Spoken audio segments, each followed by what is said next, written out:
Bonjour tout le monde, Fromage Amour et Tradition voulait vous faire un petit topo juste avant les fêtes sur l'art de recevoir avec les fromages artisans du Québec. On nous pose souvent des questions sur les quantités de fromage à avoir avec le nombre de gens qu'on reçoit, le type de fromage qu'on doit mettre dans nos plateaux de fromage, aussi avec quoi les accompagner. Bien, aujourd'hui, on répond à vos questions.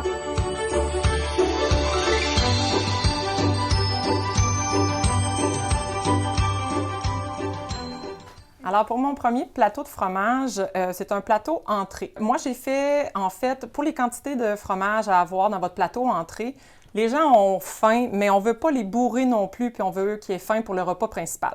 Alors, on vise à peu près entre 70 grammes à 90 grammes par convive. Alors, si on reçoit à peu près 8 personnes, on y va à peu près à 200 grammes par fromage.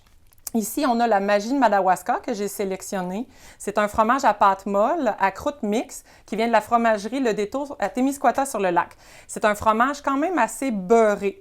On y va en gradation avec les arômes tout le temps quand on fait découvrir des fromages. Fait que mon premier est un petit peu plus délicat, un côté beurre salé. Ensuite, on y va avec le ballot de la fromagerie Rang Neuf à Plessisville. Ce fromage est une pâte semi-ferme à croûte lavée avec de la belle cendre végétale au centre. Celui-là, il va avoir un côté un petit peu plus noiseté, fruité légèrement en fin de bouche, un petit peu plus relevé que la Magie de Madawaska, mais à peine.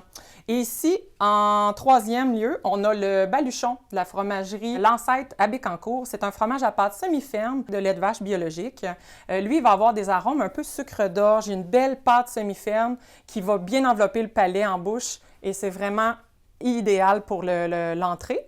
Ici aussi, on accompagne tout le temps nos plateaux de fromage avec un peu de fruits séchés, un petit côté, les noisettes, la charcuterie qui va très bien accompagner vos fromages artisans. Pour notre plateau type repas, c'est sûr et certain qu'il faut sélectionner plusieurs types de fromages. On y va dans la pâte molle à croûte fleurie, la pâte semi-ferme, la pâte ferme. On s'amuse, on veut faire découvrir à nos convives des fromages artisans du Québec. Fait qu'on s'amuse.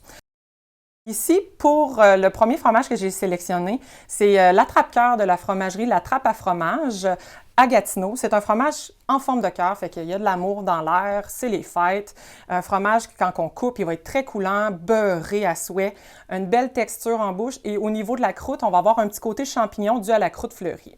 Ensuite, pour mon deuxième fromage, j'ai sélectionné le Grey Hall de la fromagerie Le Détour à Témiscouata-sur-le-Lac. Celui-là, c'est un fromage de lait de chèvre avec une croûte cendrée. Le fromage va avoir des arômes un petit peu plus caprins, un côté légèrement acidulé au niveau de la pâte. La pâte reste crayeuse au centre, mais vers la croûte, on va avoir un petit côté plus coulant qui va avoir des arômes caprins vraiment. C'est un super de beau produit. Ensuite, on a le cœur du village, la fromagerie Au Village à Témiscamingue. C'est un fromage à pâte ferme, type cheddar, avec du porto de petits fruits à l'intérieur. C'est vraiment excellent, ça fait bien une belle variété dans votre plateau. Et pour un plateau repas comme ça, vos convives vont avoir besoin de 200 grammes de fromage si c'est des bons mangeurs, 175 à 200 grammes, fait qu'on parle à peu près par chaque fromage un 260 grammes. Si vous doublez ce plateau-là, parce que vous mangez juste ça comme repas, alors vous devez doubler vos plateaux. On fait 6 fromages en tout. Fait qu'un autre plateau comme ça de 3 fromages différents, artisans du Québec bien sûr, vous pouvez aller voir sur Fromage Amour et Tradition aussi. Pour notre plateau fin de service, après le repas, c'est évident qu'on y va avec un peu moins de fromage par convive. On vise entre 50 et 70 grammes, pas plus. Et on y va avec des fromages qui ont une plus grande intensité au niveau des arômes en bouche. Pour mon plateau ici, j'ai sélectionné le Tremblay. La fromagerie L'Autre Versant, c'est un fromage à pâte molle, à croûte mixte.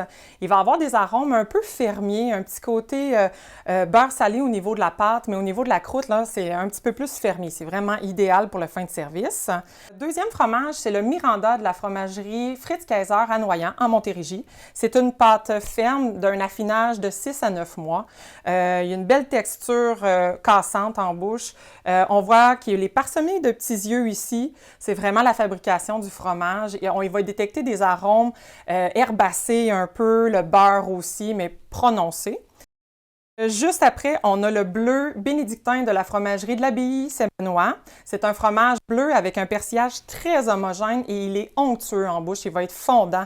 Vraiment, là, c'est un bleu équilibré Puis, même si les gens n'aiment pas le bleu, peut-être qu'ils vont découvrir le bleu bénédictin puis qu'ils vont apprécier. Il faut mettre un bleu en fin de service. C'est important, j'aime bien le bleu. Alors ici, on a pour accompagnement toujours des fruits séchés dans le sucre pour accompagner le côté salé et intense des fromages en fin de service. On peut y aller avec des poires aussi, c'est moelleux, c'est goûteux. Et du miel, petit gelée de Porto pour accompagner votre plateau, des craquelins, mais dans le léger.